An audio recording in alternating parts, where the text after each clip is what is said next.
Hey, welcome to my channel. This video is a VOD review I did with one of my students. If you would like to get a VOD review for free, just go into the description of this video so we can get one started. Any rank, any role, I would love to help. Anyways, if you enjoyed this video, please consider leaving a like and subscribing. Enjoy the show. Do you play, like, the basic strat of weak side and strong side, right? I try to apply it, yeah. Okay. Well, because I could see that that's what you're doing, and that's all I want to know, which is like, I like that you're doing that. That's what you should do. Now, I just want to talk about this one gank that we went for. Basically, you ganked them once already, and then you just took your blue, and then you got Scuttle, and then we're going for the second gank. And I just want you to watch this, and I want you to try to find why this gank didn't go well and why this is just a bad gank. We can speed it up a little bit because we don't have to watch all of it.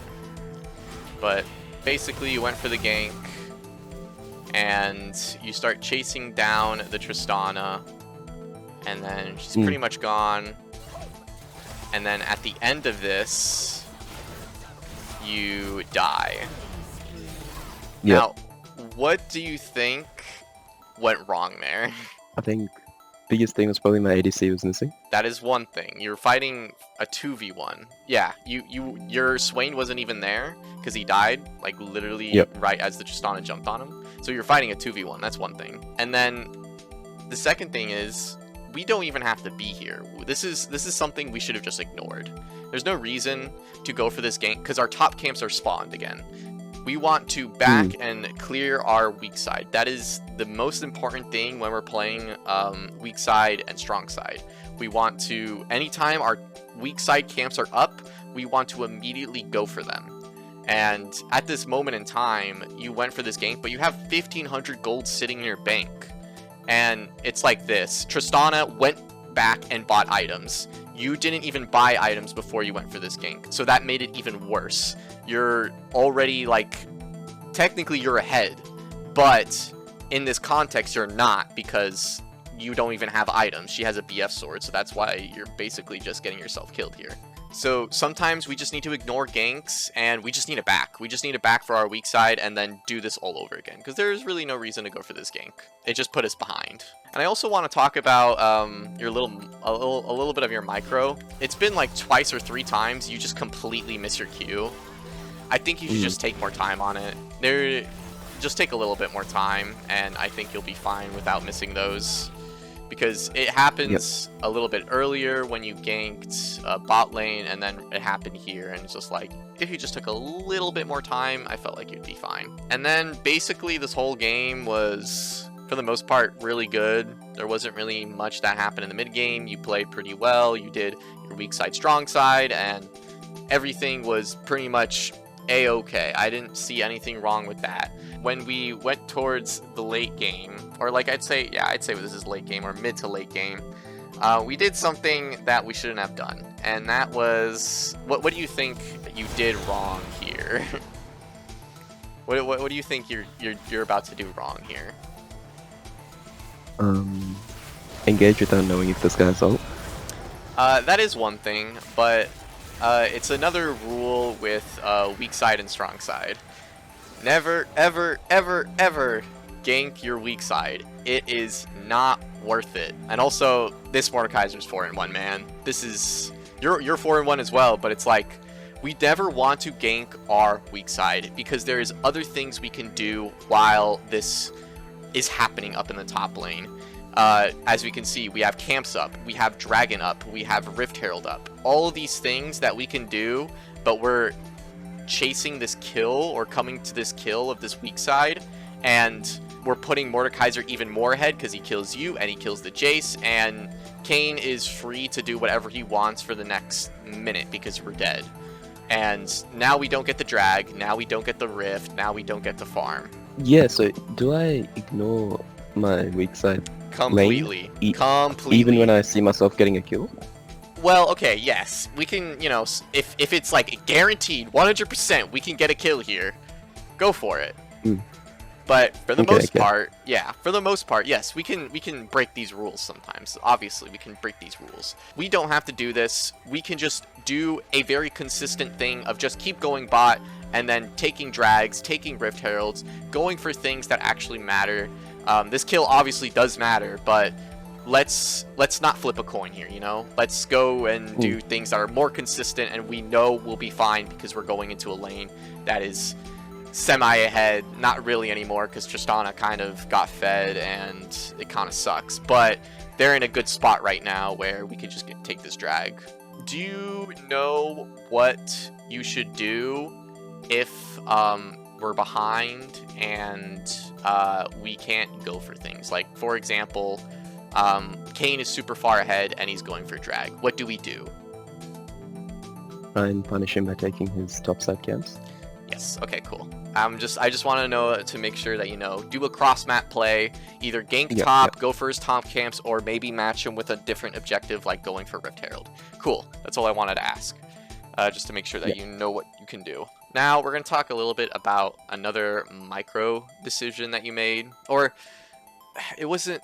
Well, it's I guess a micro decision that you made, but I felt like every time you ulted near the end of this game, you weren't realizing where your ult goes, or sometimes you just ulted because you felt like you were gonna die, or I don't know exactly what happened, but this first instance you ulted for no reason, and it's like it was unnecessary, and it was just, you know, you didn't have to. But I think it was just because you were scared you were gonna die, because I think you thought the Tristana E was gonna pop on you, but you ulted and it was just a waste. And it's like this with Echo, it's like if you use your ult, you're basically useless for the next minute because your ult matters so much. In that situation, would I not die from the Tristana pop if I didn't ult? No, you wouldn't have, because it popped before you even ulted. She even pops it on you. It explodes here, and then you ult. Yeah. Right. Yeah, so you were safe, but I guess you just got scared and you thought it didn't pop or whatever happened.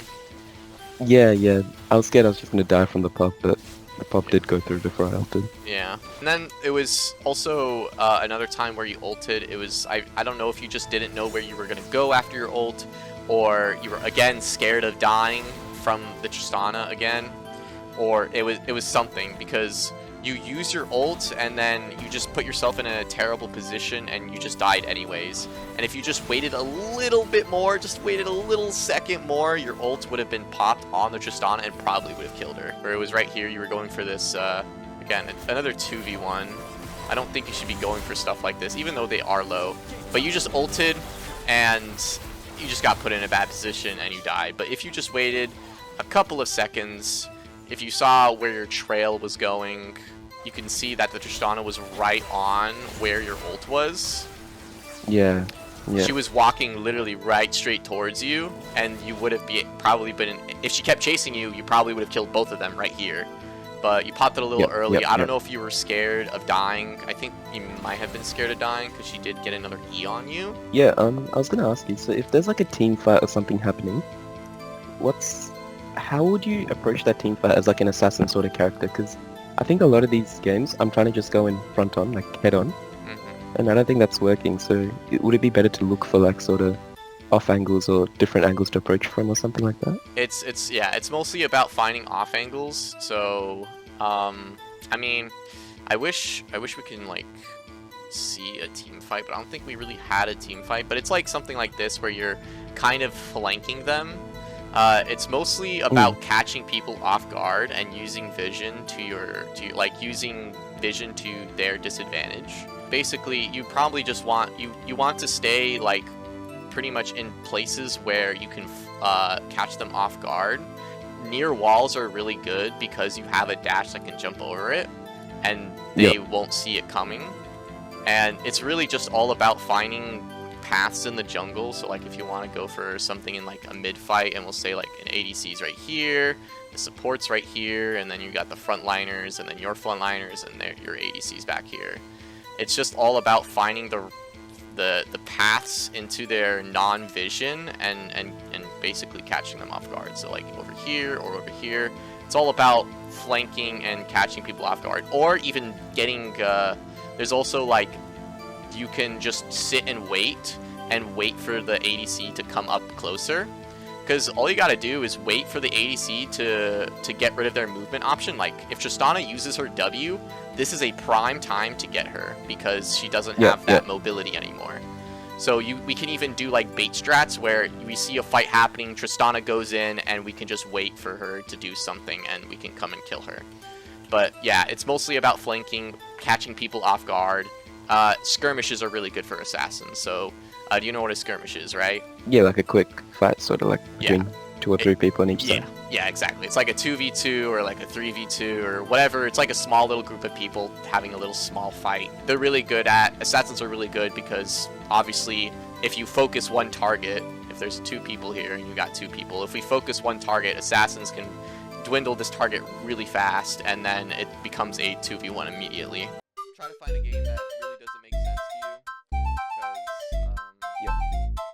Yeah, I'll probably bring... Yeah, I'll try and bring a game where I was a bit further behind or a bit more confused in, so there's more stuff to look at.